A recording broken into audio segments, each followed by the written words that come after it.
میں کہا کرتا ہوں اگر دولت بڑی پیاری ہوتی نا تو سب سے زیادہ سیدہ فاطمہ کے گھر ہوتی. اگر یہ کوئی بہت اعلیٰ چیز ہوتی تو یہ تو وہ والا گھرانہ ہے کہ تین دن چولہا نہیں جلا. اور کنز المال میں وہ لفظ موجود ہے کہ حضرت ابو ہریرہ فرماتے ہیں کہ اونٹ کے بالوں کی بنی ہوئی چادر سیدہ فاطمہ نے اوڑھی ہوئی تھی.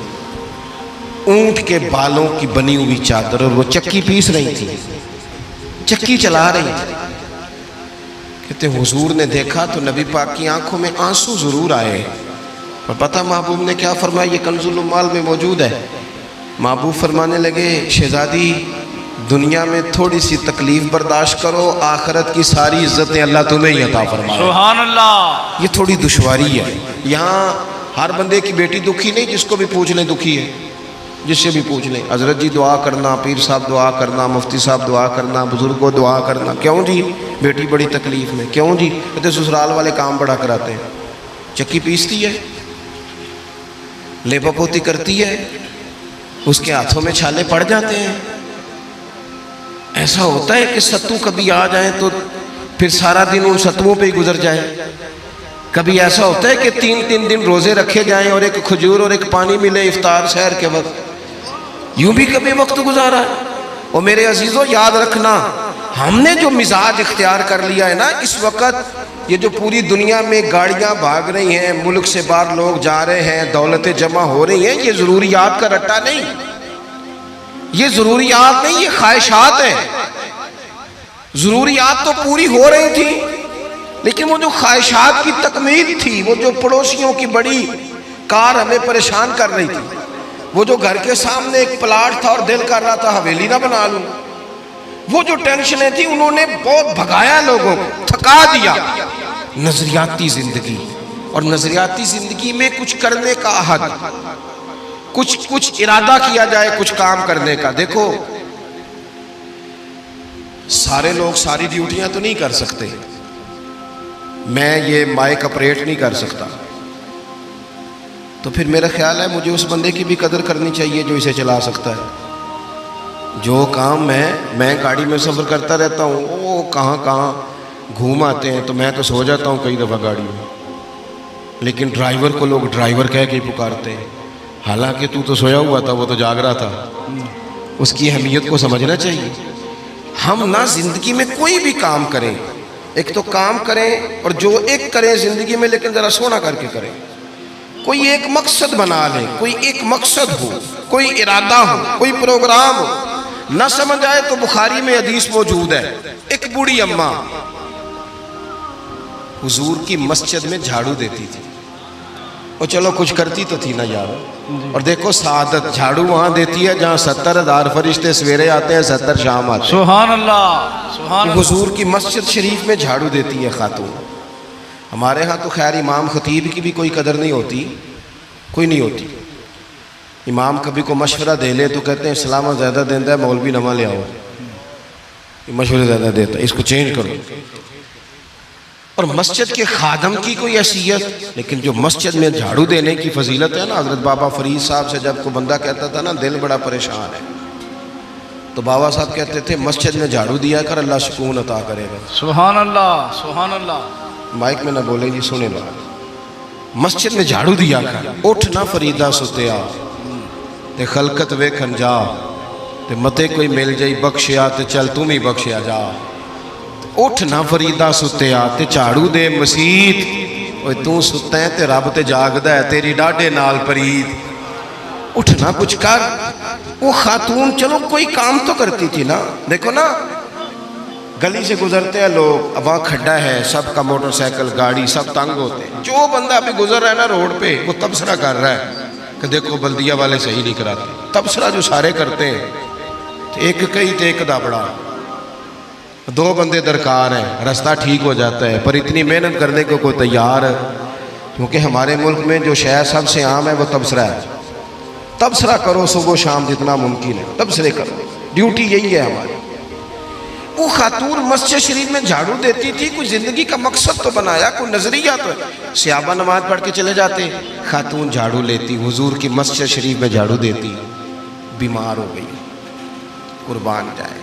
حضور تیمارداری کے لیے تشریف لے گئے، رات کو انتقال ہو گیا، ٹھنڈ کا موسم تھا، حضور کا حکم ہے جلدی تدفین کر دو، صحابہ نے تکلیف دینا مناسب نہ جانا، اس خاتون کی تدفین کر دی۔ سارا کچھ جاننے والے رسول جو فرش پہ کھڑے ہو کے عرش کی خبریں دیں، وہ تشریف لائے اور آ کر کے پوچھا خبر کیوں نہیں دی مجھے اس بوڑھی کے جنازے کی؟ کوئی کام تو کرتی تھی نا، کوئی ڈیوٹی تو تھی نا، خبر کیوں نہیں دی؟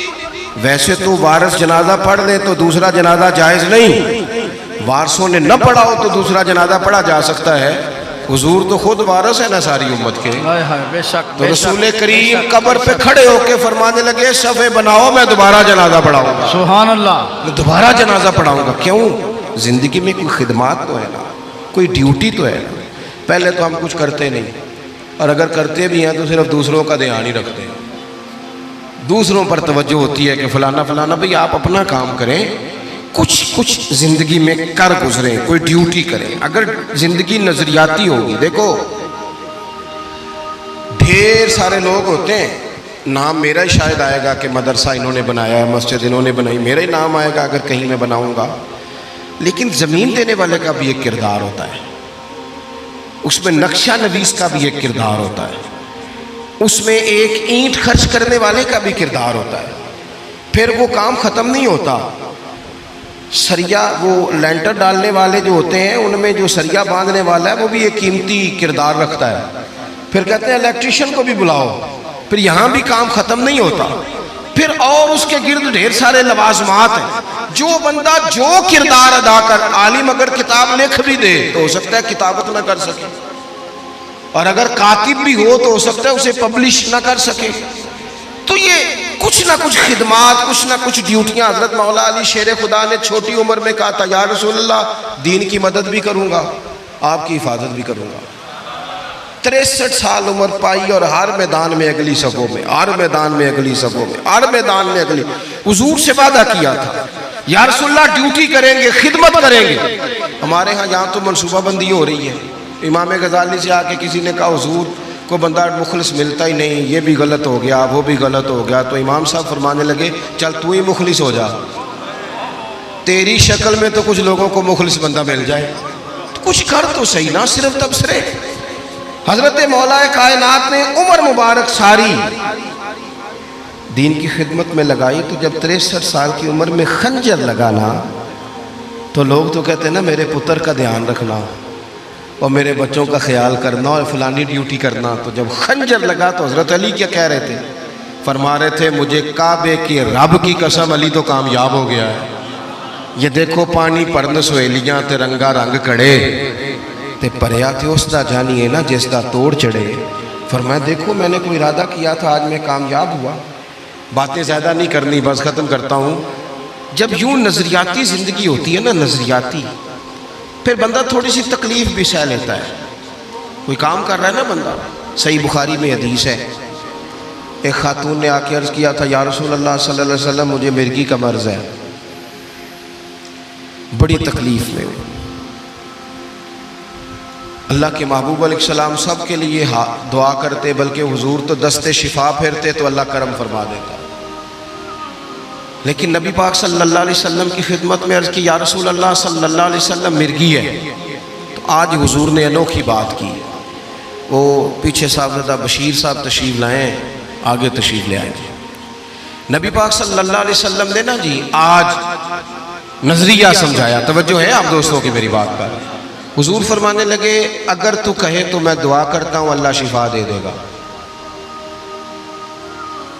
اور اگر تو کرے صبر، معنی کیا ہے؟ مرگی کے ساتھ ہی گزارا کرے، اگر کرے صبر تو پھر میرا وعدہ ہے رب جنت عطا کرے گا۔ سبحان اللہ۔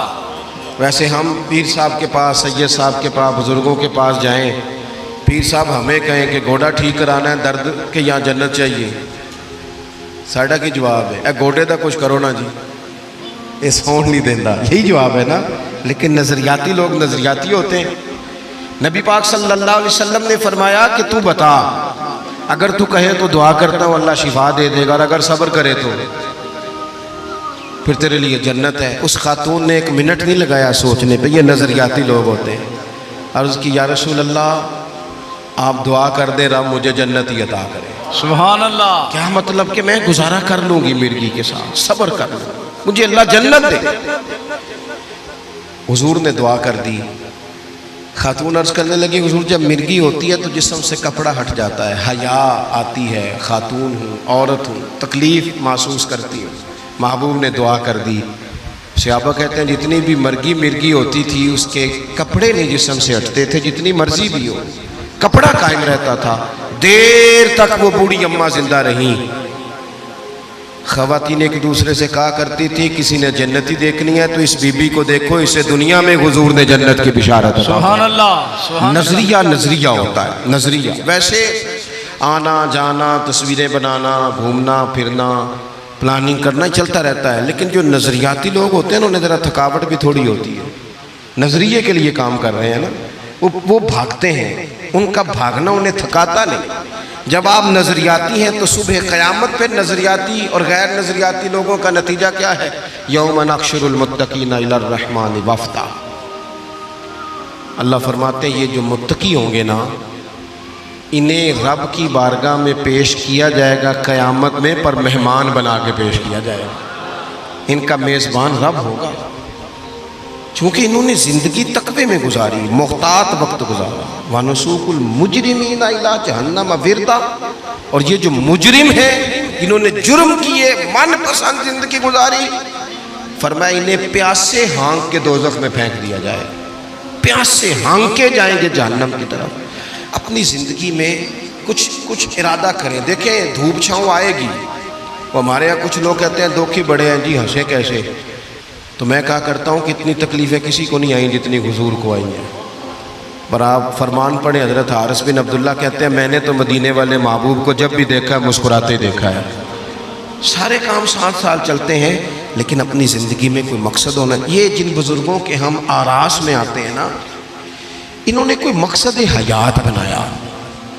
یہ مت سمجھنا کہ ساری زندگی پھولوں پہ گزری، یہ عرس وغیرہ یہ سارے کام بعد میں ہوتے ہیں، بعد، ورنہ ڈھیر سارے صوفیاء ایسے ہیں جنہوں نے روڑے کھا کے وقت گزارا، بڑے ٹھیک ٹھاک روڑے کھائے، بڑی تکلیفیں برداشت کی، اور ان کی اگر آپ تاریخ پڑھیں گے تو بڑا کچھ ان کے ساتھ کیا گیا، بڑے معاملات ہوئے۔ ایسا نہیں یہ شہادت گاہ الفت میں قدم رکھنا لوگ آسان سمجھتے ہیں مسلمان ہونا، یہ بڑا مشکل کام ہے، اس سے ہو کے گزرنا پڑتا ہے۔ لیکن ڈیوٹی کریں، کوئی کام کریں، کچھ اپنے ذمے لیں۔ جو ہم وقت گزار رہے ہیں نا جی، آپ یہاں کیوں بیٹھے کہتے ٹائم پاس کر رہا ہوں، تو میں کہتا ہوں اتنا ٹائم کہاں سے آیا جو آپ کو پاس کرنا پڑا؟ بہت سارے لوگ کہتے ہیں جی میں بور ہو رہا ہوں، تو میں کہتا ہوں یار بور ہونے کا ٹائم بھی تو ہونا چاہیے نا بندے کے پاس۔ آپ کے پاس ٹائم زیادہ ہے اس لیے بور ہو رہے ہیں، ہمیں تو ٹائم ہی نہیں ملتا بور ہونے کا۔ تو جب کوئی کام کرنا ہے آپ نے، جب آگے بڑھنا ہے، کچھ مقاصد حسنہ حاصل کرنا ہے، کچھ امور خیر سر انجام دینے، پھر زندگی میں ان کو طے کریں اور ان پر کام شروع کر دیں۔ دھوپ بھی آئے گی، چھاؤں بھی آئے گی، سکھ بھی آئیں گے، دکھ بھی آئیں گے، لیکن قافلہ رواں دواں رہنا چاہیے۔ اللہ تعالیٰ اس آستانہ نور کو ہمیشہ سلامت رکھے۔ میرا ایک اور جگہ پہ وعدہ تھا، مجھے وہاں آگے بڑھنا ہے۔ یہ جو محفلیں ہوتی ہیں یہ کبھی بھی ان کو شخصیات کی محفلیں نہیں بنانا چاہیے، ساری تقریری نظریے پہ کی ہے۔